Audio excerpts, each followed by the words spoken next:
Samantala, inaasahan na mas mapapalakas pa ang justice system sa bansa. Ito matapos pagtibayin ni Pangulong Ferdinand R. Marcos Jr. ang batas na layong bigyan ng kalayaan ang sangay ng hudikatura sa paggamit ng kanilang pondo. Si Kenneth Pasyente sa sentro ng balita.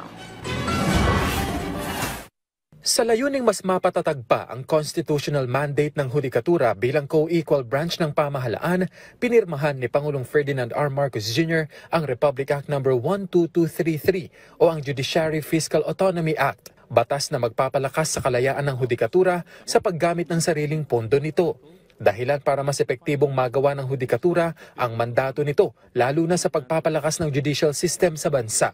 Today, through the signing of the Judicial Fiscal Autonomy Act, we are putting safeguards in place so that the judiciary can work more efficiently and more independently. Our Constitution already mandates the judiciary shall enjoy fiscal autonomy. Appropriations for the judiciary may not be reduced by the legislature below the amount appropriated for the previous year, and after approval shall be automatically and regularly released. And this is why we continue to help the judiciary become secure in its resources and perform its duty to serve our people without any delay. Sa pamamagitan ng batas, ang budget proposal ng hudikatura ay diretsong isasama sa national budget ng walang pagbabago, maliban kung magbibigay ng hiwalay na komento at mungkahi ang Department of Budget and Management o DBM. Dapat malinaw na galing sa DBM ang anumang pagbabago at dapat may nakasulat na konsultasyon sa Korte Suprema o Chief Justice.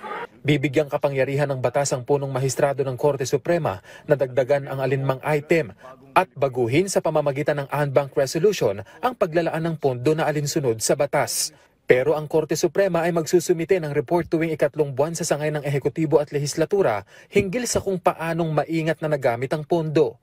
This is how we promote transparency and accountability. This is how we do checks and balances.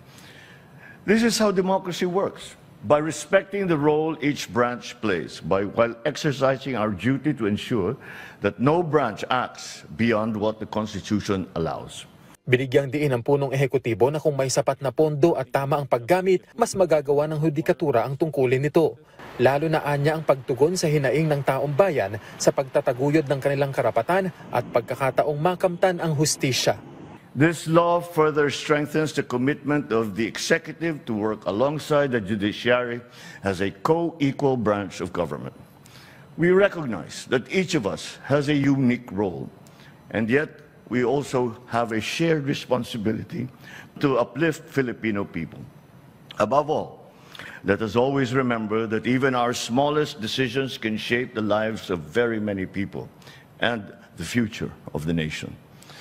This administration is committed to respecting the autonomy and authority of the Supreme Court as it discharges its constitutional duty to interpret the highest law of the land.